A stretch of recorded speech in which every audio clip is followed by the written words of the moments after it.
제목 태왕의 귀환 3부 제11장 아르테미스호 시면으로의 질주. 꽤나 유능한 친구로군. 내가 여기까지 나올 줄은 몰랐다. 차갑게 조소하는 남자, 그의 뒤편으로 아르테미스호의 닻이 서서히 들어 올려졌다. 밧줄이 감기는 기계음과 함께 거대한 선체가 서서히 움직이며 어둠 속 바다를 향해 미끄러져 나갔다. 그 남자는 부두의 철제 구조물에 비스듬히 기댄 채 가람을 비웃듯이 내려다보고 있었다. 깔끔한 정장 차림에도 불구하고 그의 존재 자체에서 느껴지는 섬뜩한 냉기가 가람의 피부를 스쳤다. 옆에는 거구의 보디가드 2명이 팔짱을 낀 채 마치 바위처럼 버티고 서 있었다. 덩치에서부터 풍겨나오는 위압감은 여태껏 상대했던 조직원들과는 차원이 달랐다. 이곳에서 자네의 여정은 끝이다. 남자의 목소리는 서늘했지만 그 안에는 굳건한 자신감이 배어 있었다. 그는 손짓 하나로 2 보디가드에게 명령을 내렸다. 가람의 심장이 초조하게 울렸다. 아르테미스호는 점점 더 멀어지고 있었다. 저 배에 가을이가 그리고 또 다른 희생자들이 타고 있을지 모른다는 생각에 온몸의 세포 하나하나가 비명을 지르는 듯했다. 지체할 시간이 없었다. 2 보디가드는 가람을 향해 묵직한 발걸음을 내디뎠다. 그들은 아무런 말도 없었지만 그 움직임 자체에서 전문적인 킬러의 냄새가 다가왔다. 아마도 특수 훈련을 받은 자들일 터. 덩치에 걸맞게 힘을 바탕으로 한 한치의 흐트러짐 없는 견고한 자세였다.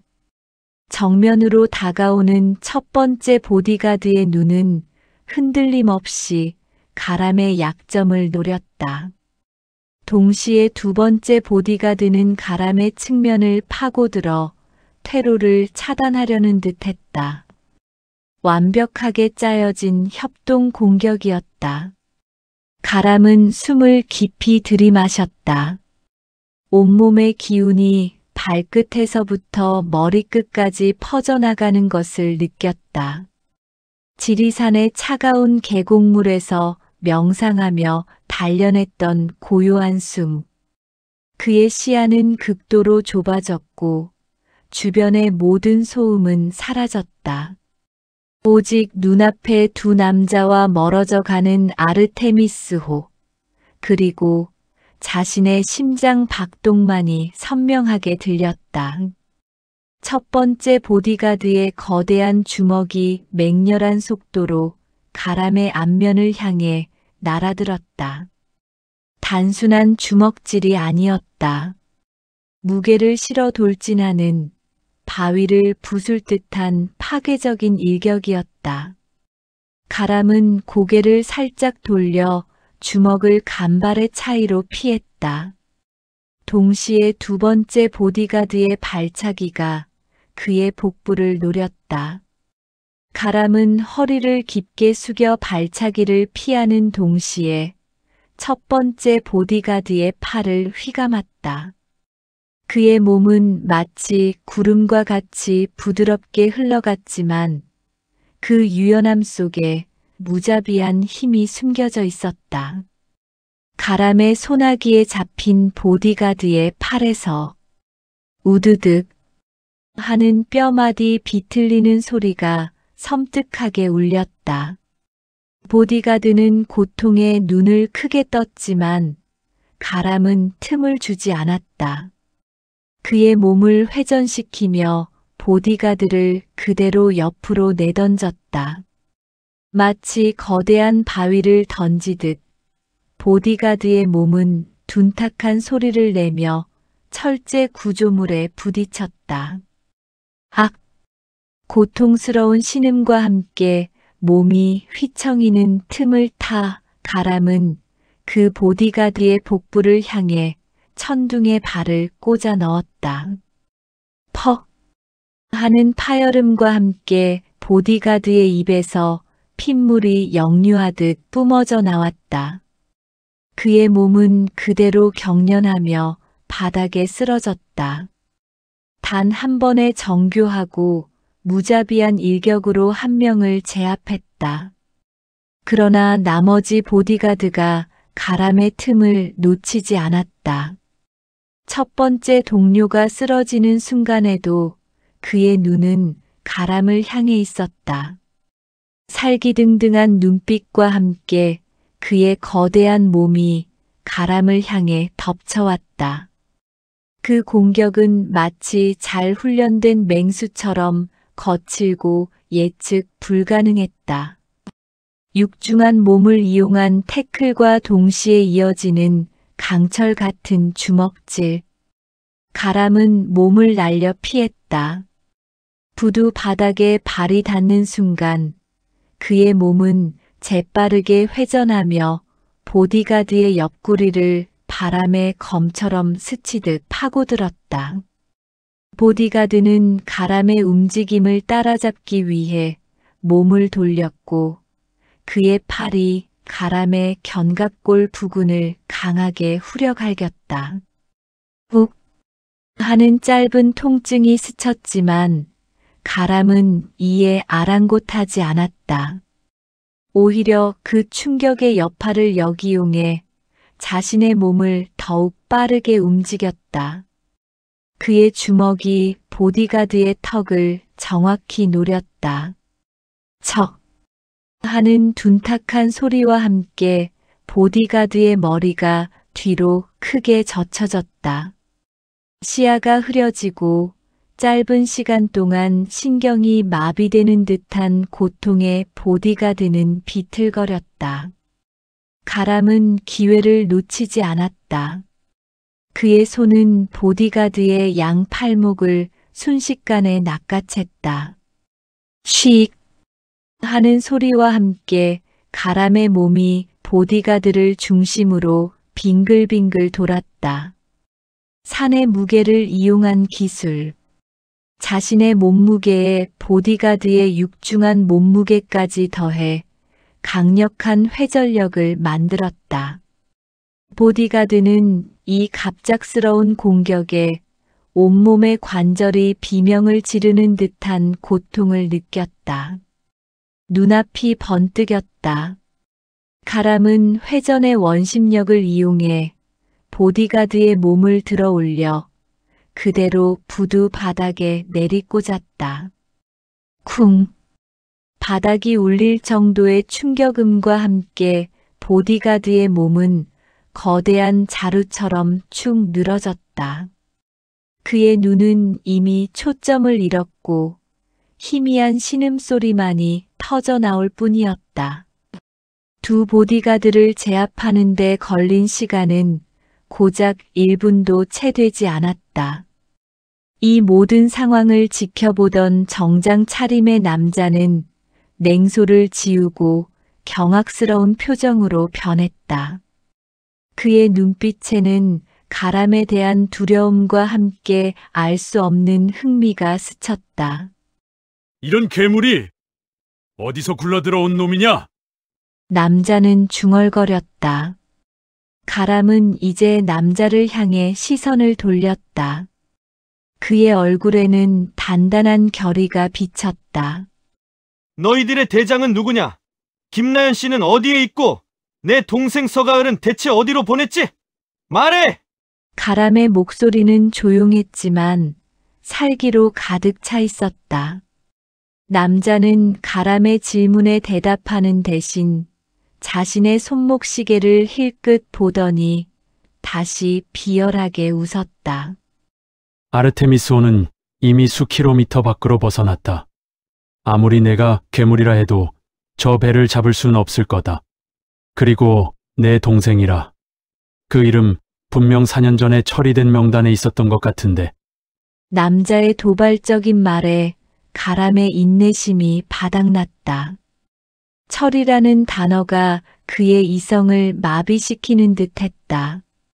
가을이가 죽었다고? 아니, 그럴 리 없었다. 그는 노 사부에게 배웠다. 희망은 결코 버리는 것이 아니라고. 가람은 남자를 향해 달려들었다. 그러나 남자는 주머니에서 작은 리모컨을 꺼내 버튼을 눌렀다. 쾅!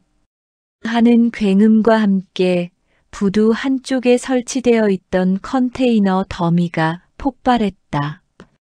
엄청난 폭발음과 함께 불길이 치솟았고 파편들이 사방으로 튀어올랐다. 연기와 함께 부두 전체가 혼란에 휩싸였다. 이 혼란을 틈타 남자는 재빨리 부두 끝에 대기하고 있던 작은 모터보트에 몸을 실었다. 모터보트는 굉음을 내며 순식간에 어둠 속으로 사라져갔다. 남자는 도망치면서 가람을 향해 소리쳤다. 하하하.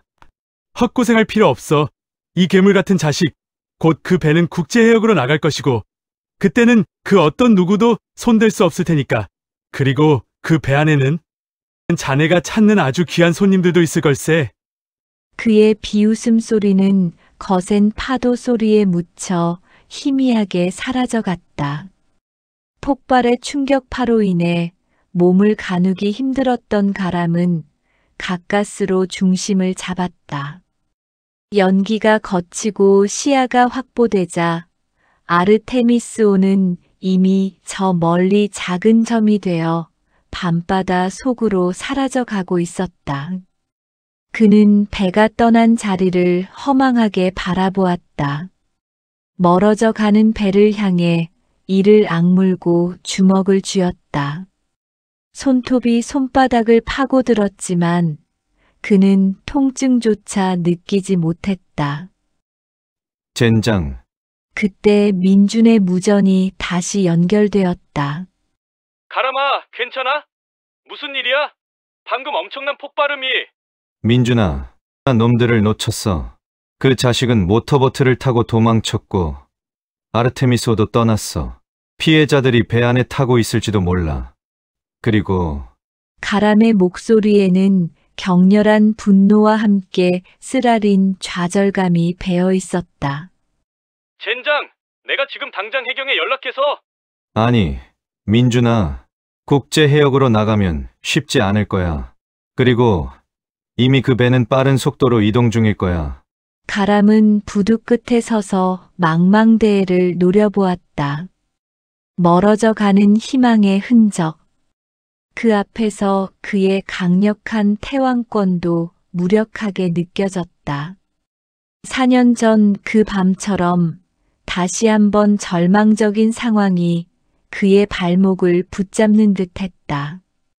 하지만 그때 그의 뇌리 속에 노 사부의 목소리가 다시 울려 퍼졌다. 젊은이는 강하네. 다만 그 힘을 어떻게 써야 할지 방향을 잃었을 뿐이야.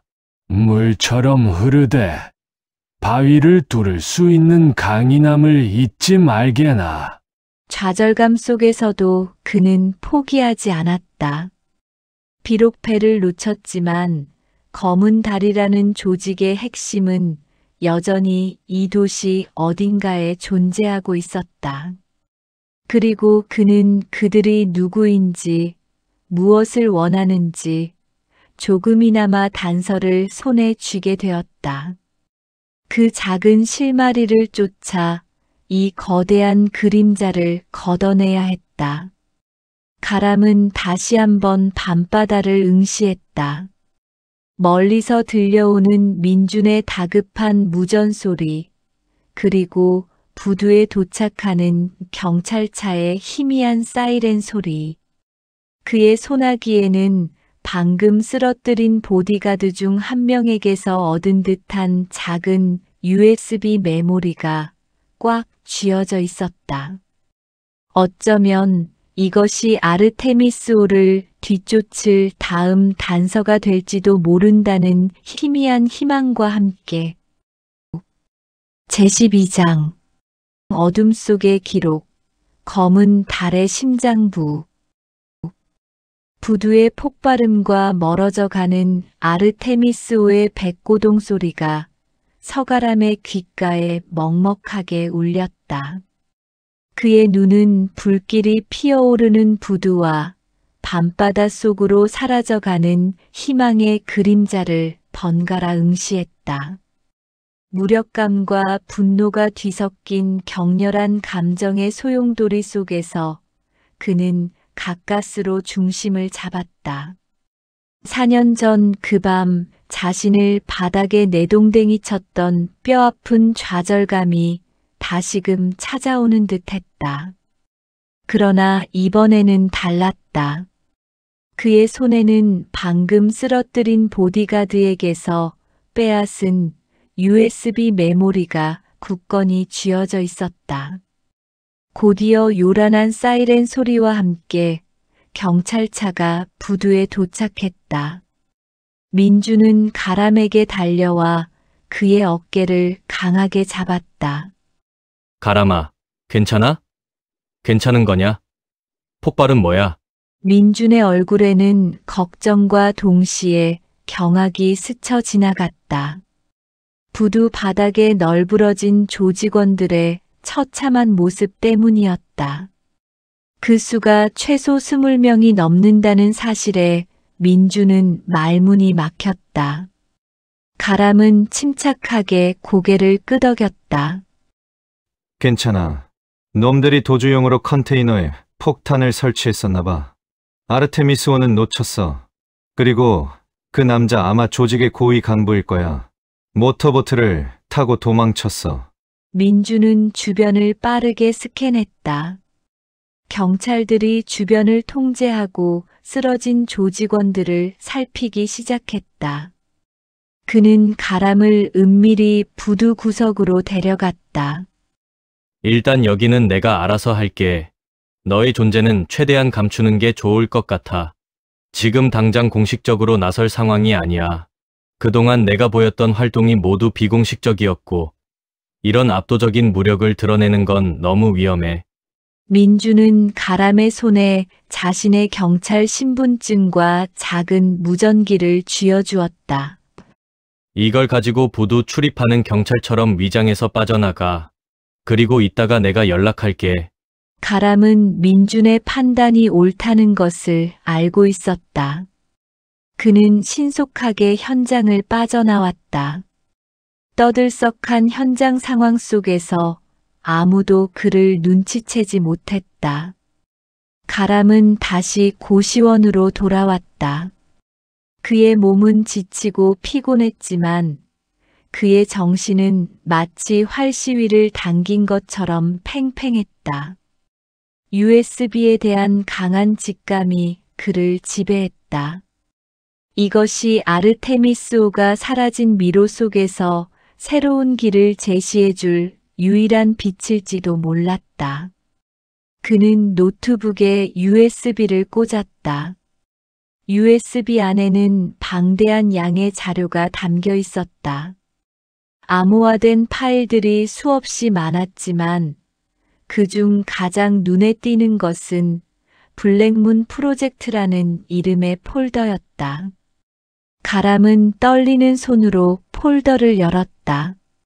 그 안에는 검은 달 조직의 내부 정보들이 빼곡히 담겨 있었다. 조직도 단순한 범죄 조직이 아니었다. 기업형 시스템을 갖춘 거대한 조직이었다. 숙에는 베일에 쌓여 있었지만 그 아래로 핵심 간부들, 해외 물류 총책, 국내 실무 책임자, 행동대장 등으로 계층이 나뉘어 있었다. 가람이 부두에서 만났던 정장 차림의 남자는 해외 물류 총책 중 한 명인 백무라는 인물이었다. 운영 자금 현황, 엄청난 액수의 불법 자금 흐름이 기록되어 있었다. 자금의 출처는 마약, 무기 밀매, 그리고 인신매매로 명확하게 표시되어 있었다. 납치 대상 리스트. 가장 충격적인 내용이었다. 수백 명에 달하는 젊은 여성들의 이름, 사진, 개인 정보가 빼곡하게 적혀 있었다. 그리고 그들의 최종 목적지까지. 가람은 조심스럽게 스크롤을 내렸다. 박모 씨, 최모 씨, 김모 씨. 뉴스에서 보았던 이름들이 줄줄이 이어졌다. 그리고 그 리스트의 한가운데 서가을이라는 이름과 그녀의 사진이 선명하게 박혀 있었다. 그 옆에는 아르테미스호, A2 컨테이너, 인도네시아 행이라는 섬뜩한 기록이 남아 있었다. 인도네시아. 가람의 머릿속이 번개처럼 복잡해졌다. 가을이가 4년 전 아르테미스호를 통해 인도네시아로 보내졌다는 기록. 그는 화면에 얼굴을 바싹 대고 서가을이라는 이름의 파일 안으로 들어갔다. 그 안에는 일반적인 납치 피해자와는 다른 추가 정보가 있었다. 다른 피해자들은 주로 해외 인신매매 조직에 넘겨져 유흥업소나 인력 착취에 사용될 목적이었지만 가을의 경우 특수 목적이라는 꼬리표가 달려 있었다. 구체적인 내용은 명시되어 있지 않았다. 또한 USB에는 아르테미스호 외에 포세이돈호, 아테나호 등 여러 국제 화물선의 운항 스케줄과 화물 내역이 상세히 담겨 있었다. 이 배들은 특정 지역의 항구를 중심으로 인신매매된 여성들을 싣고 해외로 운송하는 검은 달의 핵심 운송수단이었다. 그들은 아시아 전역에 걸쳐 광범위한 인신매매 네트워크를 구축하고 있었던 것이다. 자료를 분석하던 중 가람은 한 가지 중요한 사실을 발견했다. 백무가 모터보트를 타고 사라진 후 곧이어 예정되어 있던 핵심 간부 회의에 대한 정보였다. 정확한 날짜와 시간, 그리고 장소는 시온 빌딩 최상층이라고 명시되어 있었다. 그는 이것이 백무가 부두를 빠져나가며 폭발을 일으킨 이유일 것이라고 짐작했다. 그의 임무는 회의에 늦지 않고 증거를 인멸하며 도망치는 것이었다. 시간은 단 이틀 후, 가람은 손에 든 USB를 꽉 쥐었다. 마치 뜨거운 불덩이라도 잡은 듯 그의 손바닥은 축축하게 젖었다. 4년간 잠식되었던 어둠 속에서 그는 마침내 동생의 흔적을, 그리고 그녀를 찾을 수 있는 단서와 거대한 악의 실체를 손에 쥐게 된 것이었다. 그는 민준에게 즉시 연락했다. 민준은 밤샘 조사를 마치고 초췌한 얼굴로 경찰서에 있었다. 민준아, USB 확인했어. 가람의 목소리에는 격렬한 흥분이 담겨 있었다. 뭐? 벌써? 대체 무슨 내용인데? 민준은 자리에 박차고 일어났다. 가람은 노트북 화면을 띄운 채 그에게 조직도와 납치 리스트, 그리고 핵심 간부 회의 정보를 공유했다. 민준은 화면 속 서가을이라는 이름과 그 옆에 인도네시아 행이라는 글자를 보고 입을 다물지 못했다. 그의 눈에도 굵은 눈물이 맺혔다. 가을이가 살아있을지도 모른단 말이지. 응. 그리고 이 조직은 상상 이상으로 거대해. 이 모든 것의 배후에는 검은 달이라는 거대한 그림자가 있어. 그들의 핵심 간부 회의가 이틀 후 시온 빌딩 최상층에서 열려 민준의 눈은 분노와 함께 복잡한 감정으로 물들었다. 시온 빌딩 최상층. 그곳은 국내에서 가장 보안이 삼엄한 빌딩 중 하나야. 어마어마한 부자들이 비밀스러운 사업을 진행하는 곳으로 알려져 있지. 경비가 삼엄해서 경찰도 정식 절차 없이는 출입조차 불가능한 곳이야. 그럼 비공식적으로 들어가야지. 내 말대로 정식 절차는 너무 느리고 증거를 인멸할 시간을 줄 뿐이야. 가람의 목소리는 단호했다. 이 핵심 간부들을 일망타진하지 않으면 이들의 악행은 끊이지 않을 거야. 두 사람은 치밀한 계획을 세우기 시작했다. 민주는 경찰 내부에서 얻을 수 있는 시온 빌딩의 내부 구조도, 경비 시스템 정보, 그리고 USB에 저장된 회의 참석자들의 신상 정보를 확보하는 데 주력했다. 가람은 빌딩 침투 경로와 무력 충돌 시 시뮬레이션을 반복했다. 이제 그들의 싸움은 단순한 현장 액션을 넘어 보이지 않는 정보전과 심리전의 영역으로 확장되었다. 4년간의 고통, 그리고 지리산에서 얻은 힘과 지혜가 이제 이 거대한 악에 맞서는 가람의 강력한 무기가 되어줄 것이었다. 민주는 가람의 어깨를 잡았다. 가람아, 이번 싸움은 내 동생뿐 아니라 세상의 정의를 위한 싸움이야. 난 내 곁에서 끝까지 함께할게. 가람은 고개를 끄덕였다. 그의 얼굴에는 오랜만에 희미한 미소가 스쳐 지나갔다. 그래, 민준아, 이 싸움 반드시 끝내야지.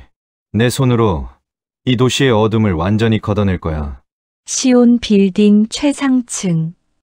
그곳에서 검은 달의 어둠은 응축되어 있었다. 그리고 그곳을 향해 태왕권의 그림자가 드리워지기 시작했다.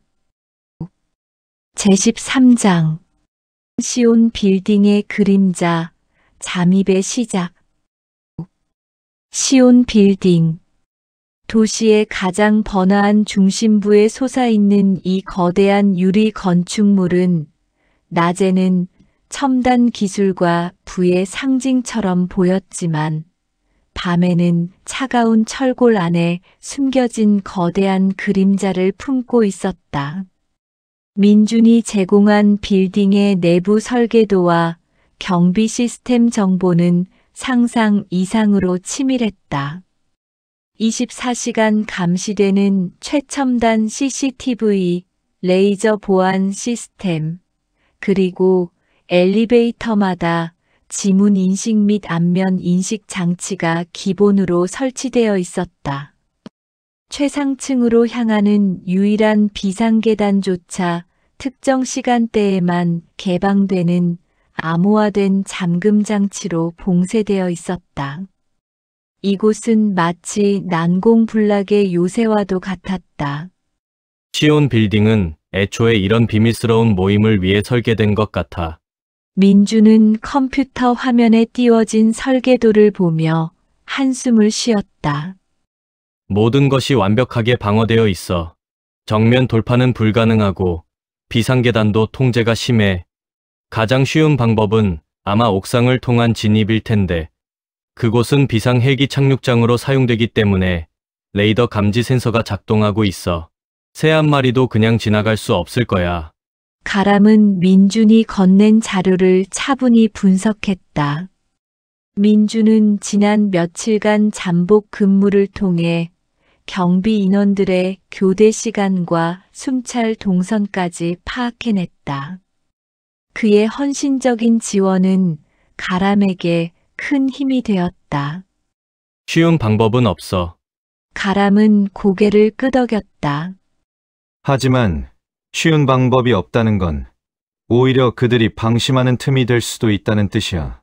그는 가장 위험하면서도 동시에 가장 예상하기 어려운 경로, 바로 빌딩 외벽을 통한 침투를 구상했다.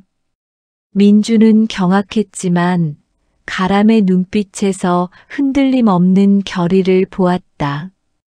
불가능해, 가람아. 그 높이를 맨몸으로. 게다가 건물 외벽에는 미세한 압력 감지 센서가 곳곳에 설치되어 있어. 비둘기가 앉아도 경보가 울릴 정도라고.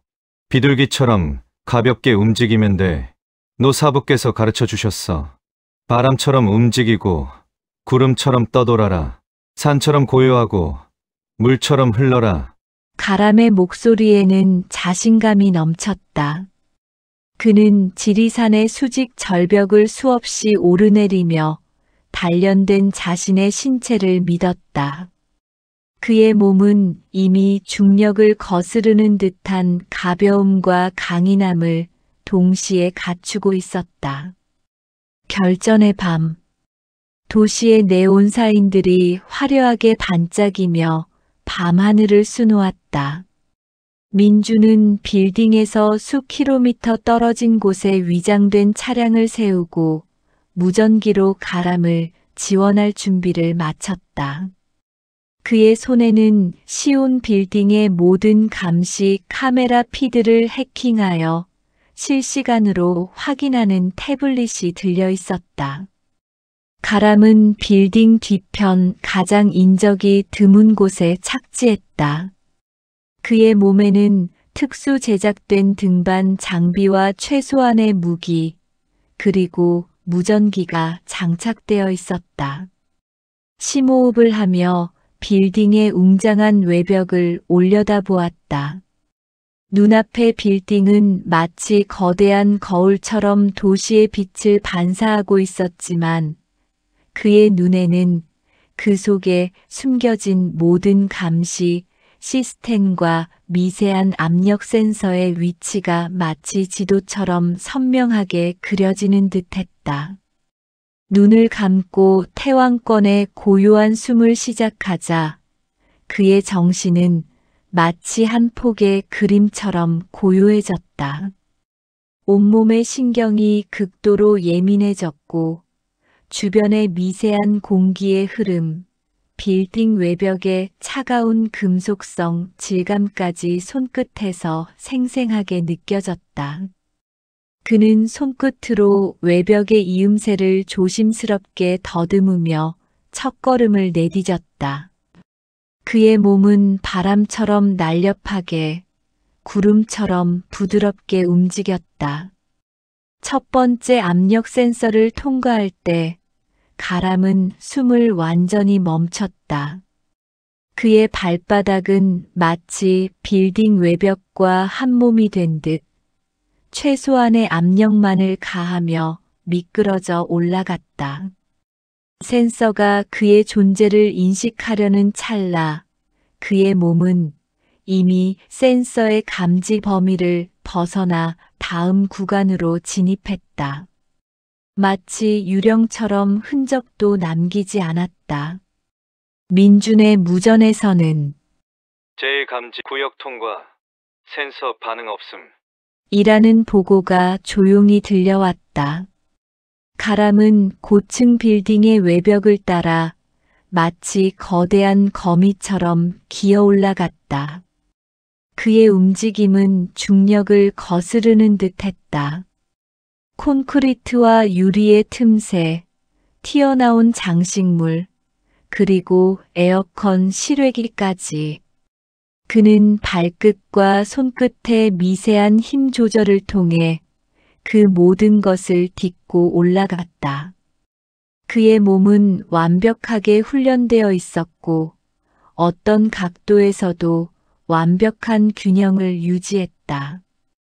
바람이 그의 몸을 스치고 지나갔지만 그의 자세는 흔들림이 없었다. 층이 높아질수록 공기의 저항은 거세졌고 외벽의 이음새는 더욱 날카로워졌다.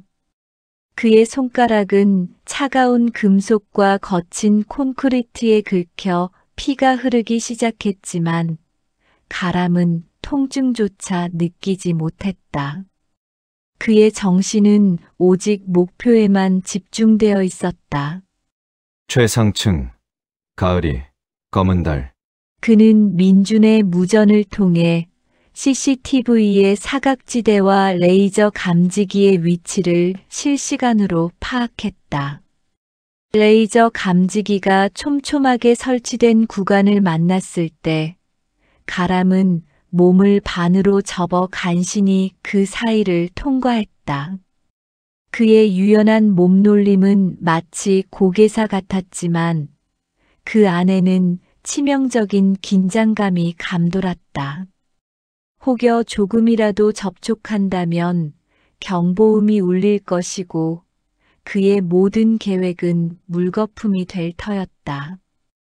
빌딩 외벽을 오르는 데만 수십 분이 걸렸다.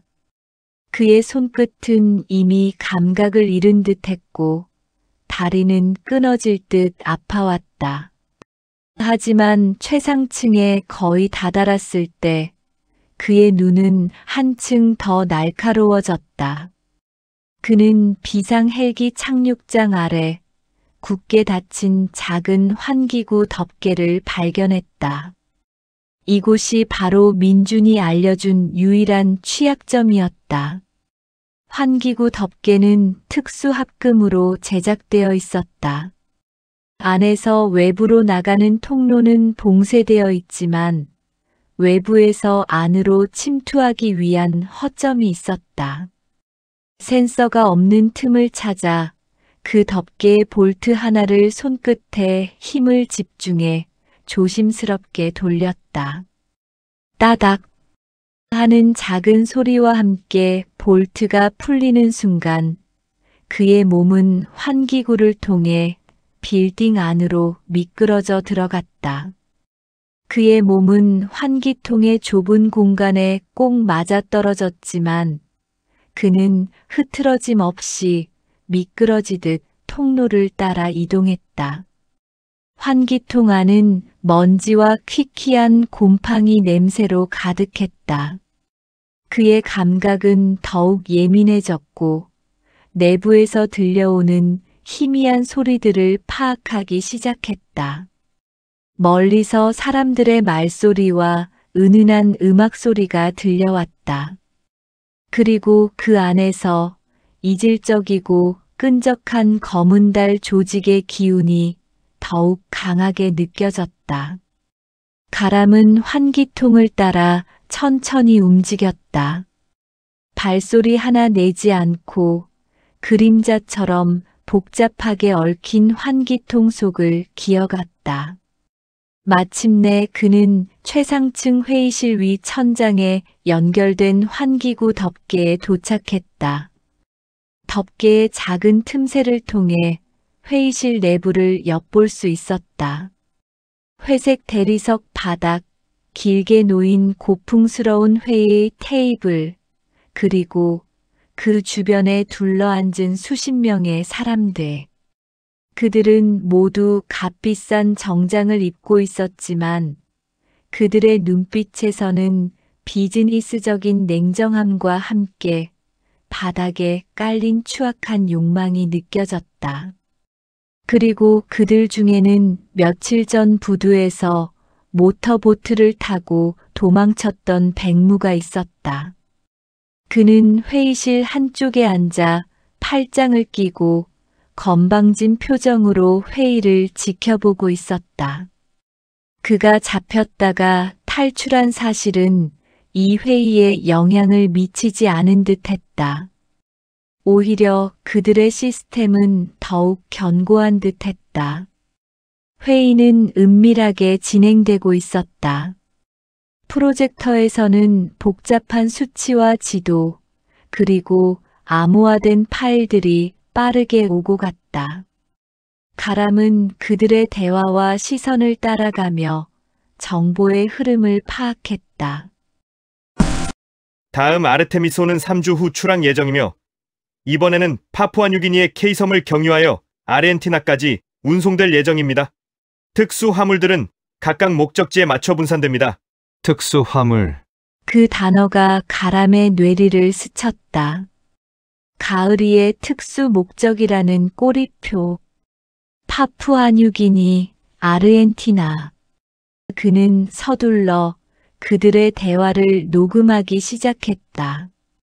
이 모든 것이 거대한 검은 달이라는 조직의 핵심을 파고들 중요한 증거가 될 터였다. 그 순간 회의실 문이 열리고 한 남자가 들어섰다. 그는 다른 모든 이들의 시선을 압도하는 존재감을 지니고 있었다. 나이가 지긋해 보이는 백발의 남자는 호화로운 슈트 차림에 그의 손에는 고가의 다이아몬드 반지가 번뜩였다. 그의 얼굴에는 온화한 미소가 걸려 있었지만 그 눈빛은 마치 깊이를 알 수 없는 심연처럼 차갑고 잔혹했다. 그의 등장에 회의실 안의 모든 사람들은 일제히 자리에서 일어나 허리를 굽혀 인사했다. 회장님, 회장님, 이 모든 검은 달이라는 조직의 실질적인 수괴이자 지배자였다. 그의 존재는 압도적이었다. 가람은 직감했다. 이 자가 바로 4년 전 가을의 실종과 수많은 젊은이들의 비극을 만들어낸 모든 악의 근원이었다. 남자는 느릿하게 걸어 나와 회의 테이블의 가장 상석에 앉았다. 그의 시선이 회의실 전체를 한번 훑더니 문득 가람이 숨어있는 환기구 덮개 쪽을 향했다. 그의 눈빛은 찰나였지만 가람의 온몸의 털이 곤두서는 듯한 섬뜩한 감각이 밀려왔다. 마치 자신의 존재를 알고 있는 듯한 너무나도 불길한 시선이었다. 가람은 본능적으로 몸을 움츠렸다. 들켰나? 심장이 발을 동동 구르듯 빠르게 뛰었다. 하지만 남자는 곧 시선을 돌려 회의 자료를 살폈다. 찰나의 순간이었을지라도 그 압도적인 존재감은 가람의 심장을 얼어붙게 만들기 충분했다. 아르테미스호, 3주 후 출항, 파푸아뉴기니, 아르헨티나, 그리고 저 남자.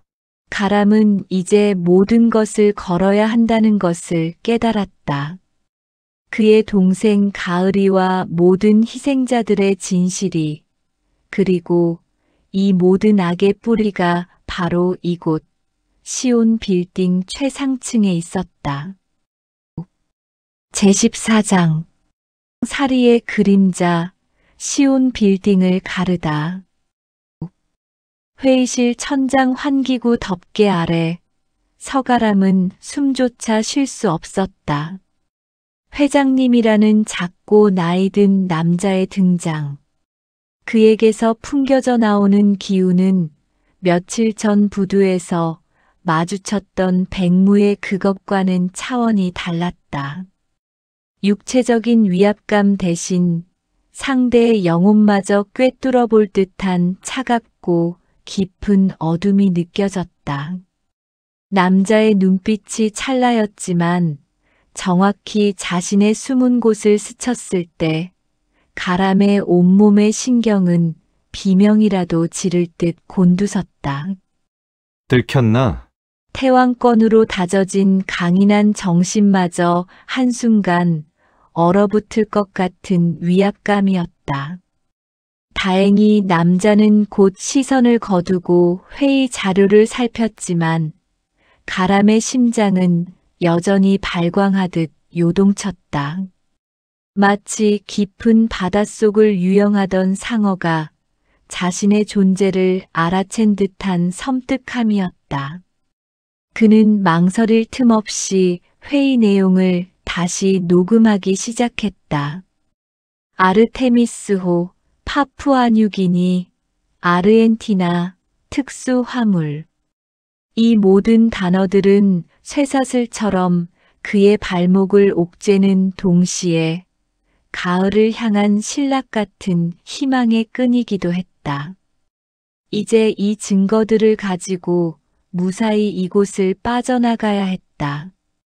그때 회의실 문이 닫히고 남자가 다시 입을 열었다.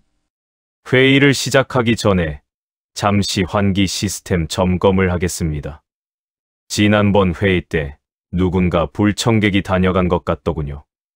가람의 뇌리를 스치는 전율. 불청객. 자신의 존재를 눈치챘다는 의미였다. 남자의 의도가 명확해졌다. 그는 처음부터 가람의 존재를 알고 있었다. 그 찰나의 눈빛은 단순한 직감이 아니었던 것이다. 천장 안환기 시스템에서 웅 하는 낮은 소리가 울려 퍼졌다.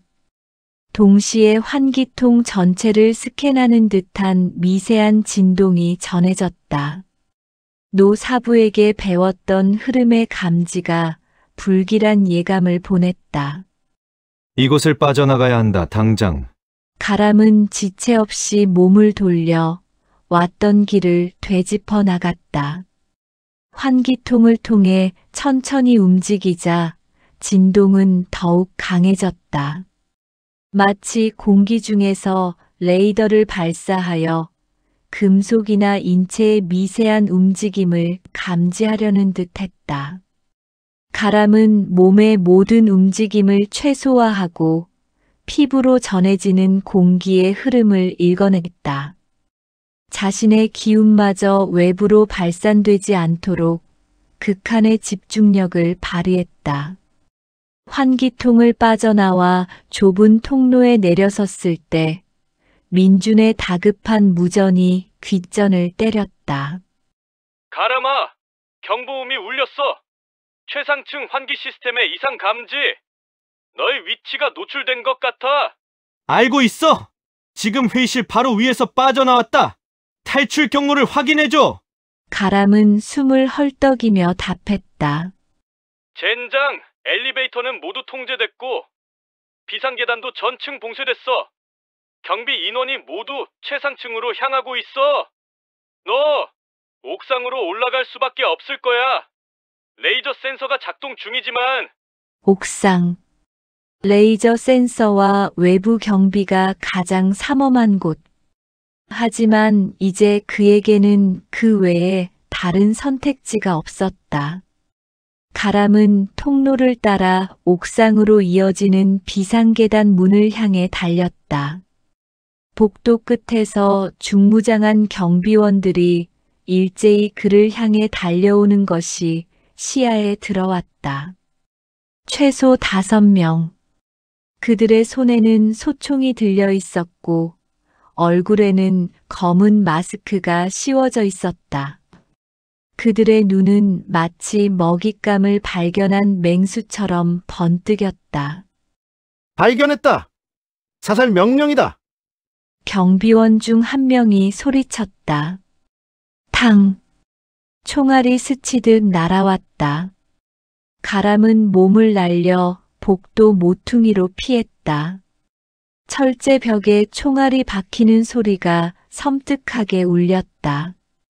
벽은 순식간에 벌집처럼 변했다. 이들은 망설임 없이 발포했다.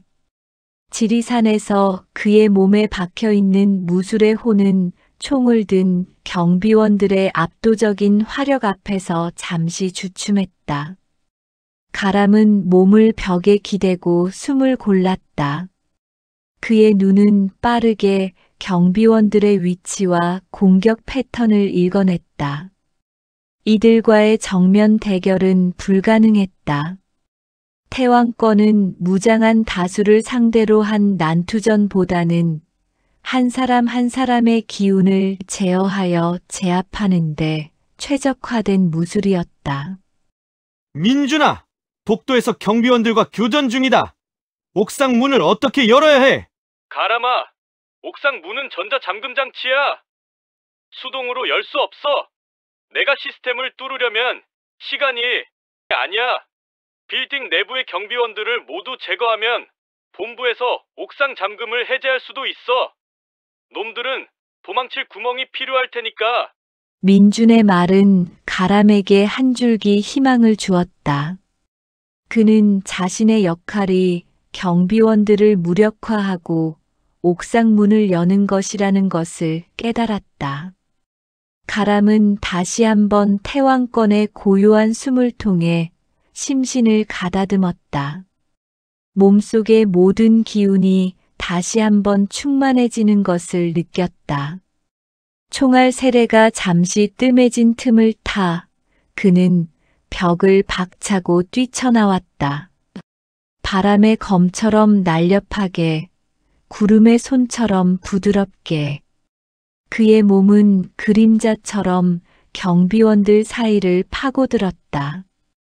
첫 번째 경비원의 목을 손날로 강하게 스치듯 공격했다. 커헉! 비명과 함께 경비원의 소총이 손에서 떨어져 나갔고 그는 그대로 쓰러졌다. 이어서 뒤에 있는 두 번째 경비원의 머리를 잡고 벽에 강하게 찧어버렸다. 퍽! 둔탁한 소리와 함께 헬멧이 깨지면서 피가 튀었다. 그의 움직임은 살육을 위한 것이 아니었다. 오직 무력화, 그리고 제압. 그러나 그 과정은 극도로 빠르고 무자비했다. 경비원들은 총알이 아닌 가람의 맨몸 공격에 혼란스러워했다.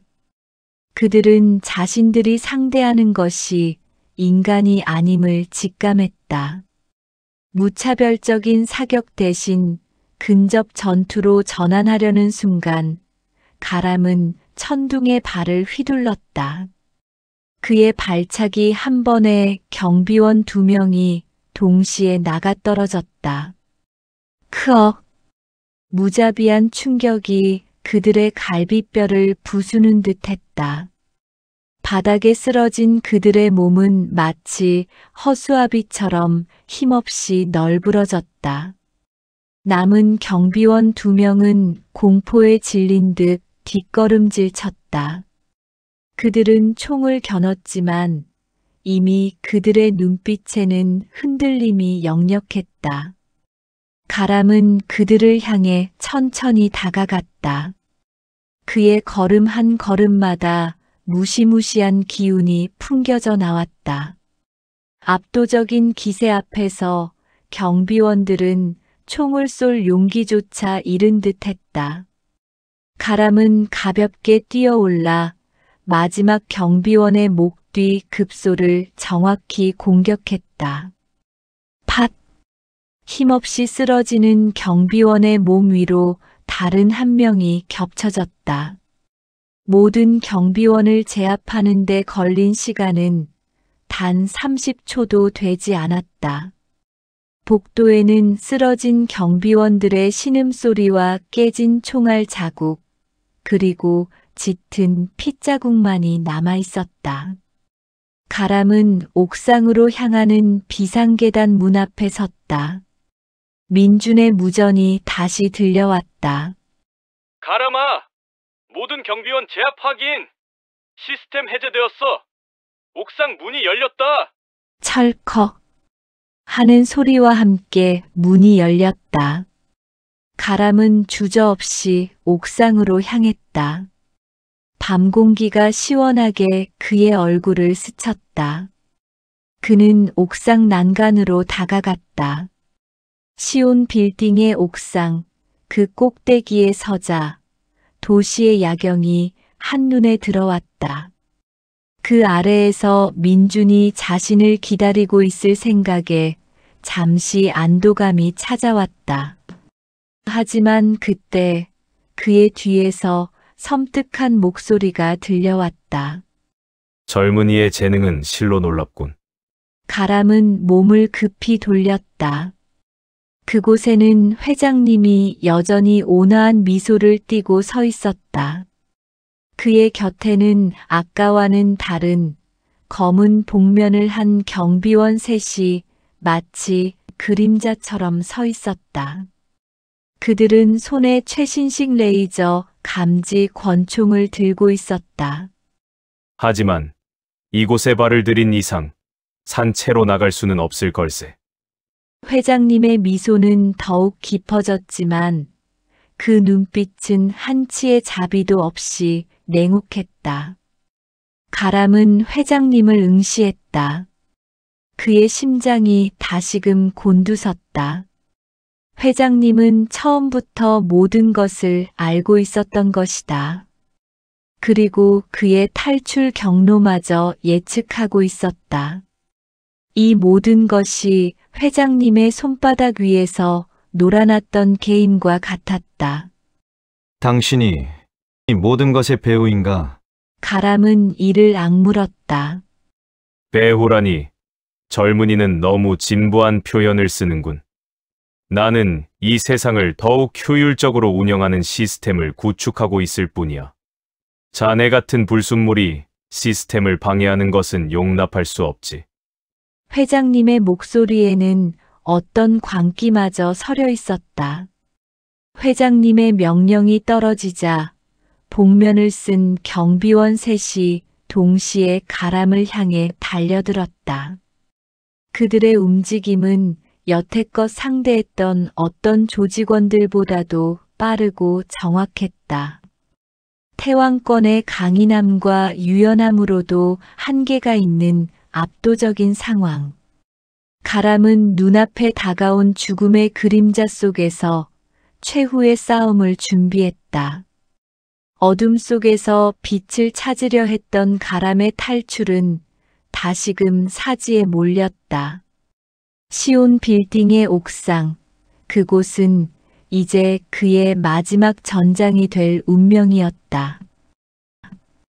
제15장 옥상의 격전, 분노의 태왕권. 젊은이의 재능은 실로 놀랍군. 회장님의 온화한 미소와는 대조적으로 그의 눈빛은 뱀처럼 차갑게 빛났다. 그 말 한마디는 단순한 칭찬이 아니었다. 오랜 시간 철저히 훈련되고 연마된 암살자의 숨결이 느껴졌다. 가람은 직감했다. 이 회장이라는 남자는 단순한 사업가가 아니었다. 그는 이 모든 어둠의 뿌리이자 동시에 무시무시한 존재였다. 그의 곁을 지키고 선, 복면 경비원 셋은 마치 그림자처럼 무거웠고 그들의 손에 쥐인 레이저 감지 권총은 어둠 속에서 푸른 섬광을 뿜어내며 가람의 심장을 겨눴다. 하지만 이곳에 발을 들인 이상 산채로 나갈 수는 없을 걸세. 회장님의 명령이 떨어지자마자 검은 복면의 경비원 셋이 마치 약속이라도 한 듯 일제히 가람을 향해 돌진했다. 그들의 움직임은 섬광처럼 빨랐고 하나하나가 완벽한 합을 이루고 있었다. 선두의 경비원은 정면으로 가람의 시선을 묶는 동시에 허리춤에서 단검을 뽑아들었고 양옆의 경비원들은 권총을 든 채 가람의 좌우 측면을 파고들어 퇴로를 완전히 봉쇄하려는 듯했다. 그들은 마치 살아있는 기계처럼 단 한치의 오차도 없이 움직였다. 가람은 숨을 길게 들이마셨다. 노사부에게 배운 흐르는 물처럼 유연하고 산처럼 견고하게라는 가르침이 그의 뇌리에 스쳤다. 3명의 특수 요원.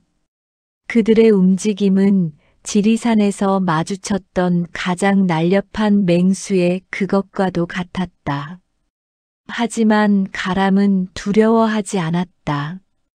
그의 마음속에는 가을을 향한 꺼지지 않는 불꽃이 타오르고 있었고 태왕권은 이제 그 불꽃을 현실로 만들기 위한 강력한 도구가 되었다. 첫 번째 경비원의 단검이 가람의 심장을 노리고 번뜩였다.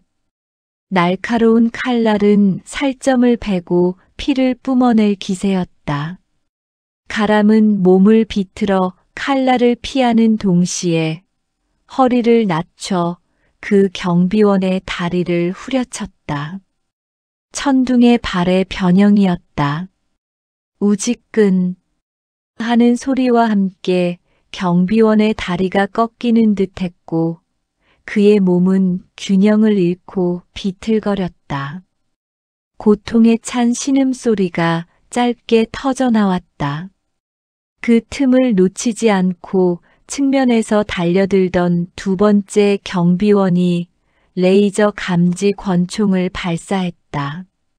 쉭 하는 소리와 함께 푸른 레이저 광선이 가람의 옆구리를 스치고 지나갔다. 만약 한 발짝만 늦었다면 살이 타들어가는 끔찍한 고통을 맛보았을 터. 가람은 몸을 날려 피하는 동시에 공중에서 몸을 한 바퀴 비틀어 구름의 손으로 경비원의 팔을 낚아챘다. 뿌드득 뼈와 살이 뒤틀리는 소리가 섬뜩하게 울렸고 경비원은 총을 놓치며 고통에 몸부림쳤다. 세 번째 경비원은 가람의 등 뒤를 노렸다. 날카로운 나이프가 가람의 목덜미를 노리고 정확하게 뻗어나왔다. 마치 맹수의 발톱처럼. 가람은 본능적으로 몸을 뒤로 젖히는 동시에 손을 뒤로 뻗어 경비원의 손목을 잡았다. 그리고는 그 손목을 축으로 삼아 자신의 몸을 회전시키며 경비원의 머리를 자신의 무릎으로 강하게 가격했다. 퍽! 둔탁한 소리와 함께 경비원의 머리가 뒤로 크게 젖혀졌다. 몸은 그대로 고꾸라졌고 눈은 이미 초점을 잃었다. 단 일격의 의식을 잃은 경비원의 손에서 단검이 떨어져 나갔다. 젠장! 저놈! 정말 인간이냐? 뒤따라 올라온 백무의 목소리에서 놀라움과 함께 분노가 터져나왔다. 회장님은 여전히 냉소적인 미소를 띠고 이 모든 상황을 지켜보고 있었다. 가람은 이제 두 명의 경비원만을 상대하고 있었다. 하나는 다리를 다쳤고 다른 하나는 팔목이 비틀려 권총을 놓쳤지만 여전히 강력한 위협이었다. 이들은 단순한 조직원이 아니었다. 어떠한 고통에도 쉽게 굴하지 않는, 죽음을 두려워하지 않는 냉철한 살인 기계들이었다. 그들의 눈빛에는 다시금 살기가 가득했다. 다리가 꺾인 경비원은 몸을 웅크린 채 허리춤에서 다른 단검을 꺼내들었고 팔목을 다친 경비원은 주먹을 쥐고 가람을 향해 돌진했다. 가람은 두 명의 공격을 동시에 받아냈다. 단검이 그의 팔을 스치며 날카로운 통증을 선사했지만 그의 움직임은 전혀 흔들리지 않았다. 오히려 그 공격의 흐름을 역이용해 팔을 다친 경비원의 몸을 감싸 안듯이 붙잡고 다리를 다친 경비원의 공격을 막아냈다. 그의 몸은 마치 수십 개의 촉수를 가진 문어처럼 유연하게 움직이며 두 경비원의 공격을 동시에 무력화시켰다. 태왕권 용권의 자세를 취했다. 온몸의 기운이 하나의 용처럼 휘몰아치는 것을 느꼈다. 왼손으로 팔을 다친 경비원의 목덜미를 강하게 움켜쥐고 오른손으로는 다리 부상 경비원의 단검을 쳐냈다. 팅! 금속성 소리와 함께 단검은 공중으로 날아갔다. 그리고는 다친 경비원의 다리 급소를 다시 한번 천둥의 발로 가격했다. 부지직! 뼈가 으스러지는 듯한 끔찍한 소리가 울렸고 경비원은 비명조차 지르지 못하고 쓰러졌다. 이제 남은 것은 팔을 다쳤지만 여전히 의식을 잃지 않고 발악하는 마지막 경비원. 가람은 그를 자신의 몸으로 감싸 안듯이 잡고 그의 몸통을 공중으로 들어 올렸다. 쾅! 거대한 충격음과 함께 경비원의 몸은 옥상 바닥에 거꾸로 처박혔다. 뇌진탕 증세를 일으키며 그의 몸은 그대로 경련했다. 피와 섞인 거품이 입가에 맺혔다. 모든 것이 단 2분도 채 되지 않아 벌어진 일이었다. 가람은 땀으로 범벅된 얼굴로 거친 숨을 몰아쉬었다.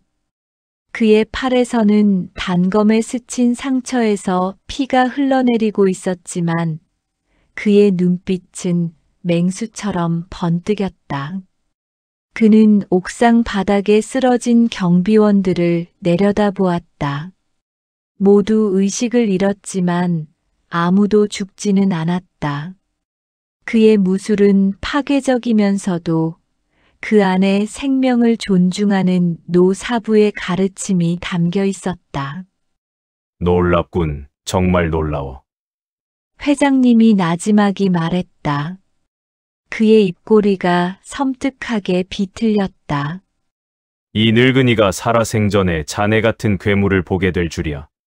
허나 어쩌겠는가. 이제는 자네의 마지막을 지켜볼 일만 남았군. 회장님은 손에 쥐고 있던 작은 리모컨을 들었다. 철컥 하는 기계음과 함께 옥상 난간 위로 거대한 철제 울타리가 솟아올랐다. 이 옥상은 외부로 연결되는 모든 탈출구가 완벽하게 봉쇄되었다. 그리고 그 위로 마치 거미줄처럼 가늘지만 육안으로도 선명하게 보이는 푸른색 레이저 광선들이 격자무늬로 깔리기 시작했다. 완벽한 레이저 감지 시스템이었다. 작은 움직임에도 경보음이 울릴 것이 분명했다. 가람의 시선은 회장님을 향했다. 그의 얼굴에는 이제 분노와 함께 알 수 없는 냉소가 서려 있었다. 아직 끝이 아니다. 회장님은 굳이 더 이상 가람을 상대할 필요가 없다는 듯 옥상 한쪽에 설치된 개인 헬기 착륙장으로 유유히 걸어갔다. 마치 대기하고 있었다는 듯 작고 날렵한 검은색 헬기 한 대가 시동을 걸고 프로펠러를 돌리기 시작했다. 붕 하는 굉음과 함께 헬기의 프로펠러가 격렬하게 돌며 강한 바람을 일으켰다. 그의 비열한 탈출 계획. 잊었는가? 자네의 모든 움직임을 내가 미리 알고 있다는 것을. 이 옥상은 이미 자네의 무덤으로 변했다. 이곳에서 굶어 죽든지 아니면 떨어져 죽든지. 선택은 자네의 몫이다. 회장님은 헬기 문을 열며 마지막으로 가람에게 조소를 날렸다. 그리고는 헬기에 몸을 실었다. 가람의 심장이 끓어올랐다. 노사부는 그에게 감정을 다스리라고 했지만 이 순간만큼은 이성을 누르고 격렬한 분노가 치밀어 올랐다. 그는 헬기를 향해 전력으로 달려갔다. 하지만 철제 울타리와 레이저 센서가 그의 길을 가로막았다. 삐익! 경보음이 울리며 헬기 착륙장의 조명이 붉게 번쩍였다. 회장님, 놈이 마지막까지 발악합니다. 헬기 안에서 조종사의 목소리가 들려왔다. 회장님은 가람을 향해 마지막으로 씩 웃었다. 안녕, 괴물. 언젠가 지옥에서 다시 보자. 드드드드. 헬기는 이륙하며 옥상을 떠나 도시의 어둠 속으로 빠르게 사라져갔다. 가람은 헬기가 사라진 하늘을 향해 주먹을 꽉 쥐었다. 그의 눈에는 핏발이 섰다. 검은달 회장, 내가 너를 반드시 잡고 말 거야. 내가 내 동생에게 저지른 모든 죄를 반드시 갚게 해줄 거야. 그는 옥상 한가운데 홀로 서 있었다. 사방이 거대한 철제 울타리와 레이저 센서로 막혀 있었고 그의 발밑으로는 수백 미터 아래의 도시가 아득하게 펼쳐져 있었다.